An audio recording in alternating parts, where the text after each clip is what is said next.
Hi, welcome back to a little bit of Calm and Crazy. My name is Jennifer and today I have another Dollar Tree DIY to share with you.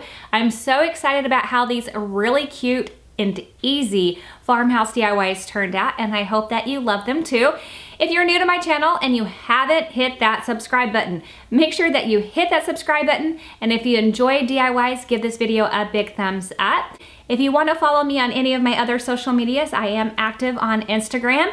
It's a little bit of Calm and Crazy over there, just like it is here. And let's go ahead and jump right on in to the DIYs. For my first project, I grabbed this love sign. It is from the Valentine decor, but I don't think it has to be for only Valentine's.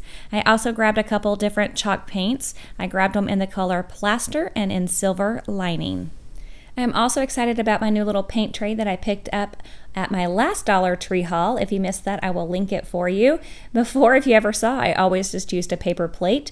I think this will be a much more practical way of doing it. So I'm cutting everything off the sign. I don't plan on hanging it up, so I'm gonna go ahead and cut the twine off. If I change my mind later, it's no big deal. I can just add another piece of twine. So I'm going in with the gray paint and silver lining, and I am painting all of my letters. Try to be really careful to carve out the O and just kind of take my time around that. I'll do a little bit of a better job in a minute.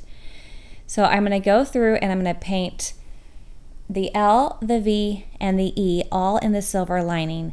After they are all painted, I'm going to go back in with the plaster color and I'm painting in my O.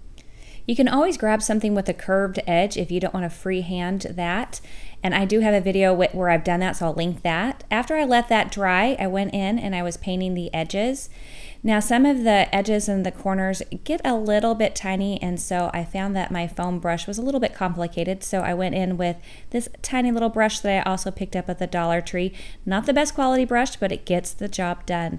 After that all dried again, I went in and I did paint the back of my love sign. Now here I went ahead and I painted everything in that gray color, and it's just the back. I just wanted to have a nice cohesive look. And once I painted that, again, I set it aside to let it dry. And then there you have it, a very cute love sign that is not just for Valentine's Day. For project number 2, I grabbed this Made with Love vase, and again I will be using the chalk paint and plaster. So here I'm just going through and I'm just going to paint the jar. Now because of the different textures all over the jar, it does take a little bit of like pouncing sometimes, because I really wanted to make sure that it was painted well all the way through, a nice solid coat.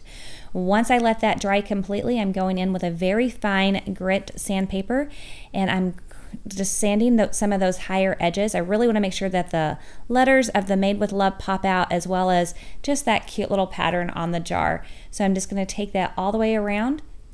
Once that is done, it's time for me to add my flowers to my jar. So I grabbed these lavender flowers from the Dollar Tree and I'm trying to cut them down. You guys, these are a beast to cut down. They are so thick, so they do take a little bit of time, but it will happen. So once I have them cut down, now I'm going through and I'm manipulating the flowers and I'm bending those wires and getting them to look the way I want to. That's what I love about wired flowers, is you're not stuck with the way that they come. You can just move them around and it just makes them look, gives them a little bit more of a real look to them. And then once I have that all done, I just think it looks absolutely beautiful. I just love how it came together. Now you can always change the flowers out with the different holidays. Such a fast and easy project, and I just adore this vase from the Dollar Tree. For the last project, I will be using both of these candle holders that I picked up, as well as, again, this is my favorite color, the plaster chalk paint. I will also be using some E6000. First, I removed the stickers from both of the candle holders, and then I'm going in with, yes, more paint. You guessed it, I love using the paint. So I'm painting first this one, and I'm taking it all the way around the bottom and the side, and then I will let that dry, and I will paint the second candle holder. And as I go around the handle, you'll see that I kind of pounce my brush and wiggle it in and do whatever I need to do in order to get the paint underneath. I'm not worried about painting the handle because I'm going to be painting it anyway. Again, I set that aside to dry, and then I go back and I decided to go ahead and paint the top of the first candle holder. I didn't like that it was shiny. I definitely wanted it to have a matte finish for the look that I am going for. So again, I painted this, and then once everything dried, I went in with my E6000. I added it to that cylinder candle holder just around that top. And then I'm placing my plate-shaped candle holder just right on top of that, just double checking that it's right in the center, and then setting that aside for 24 hours to completely dry. And then once that is done, it is all done and it is ready to be my nice farmhouse looking candle holder. And again, I just love how this turned out. I love how all 3 of these projects turned out. They are so much fun. I hope that you like them too. I'd love to hear if you have a favorite one. Let me know that in the comments. Again, if you haven't hit that subscribe button, please hit that subscribe button and click that notification bell so that you know every time that I upload a video. And if you enjoyed this DIY or all 3 of these DIYs, please give this video a big thumbs up and I'll see you in the next one. Bye.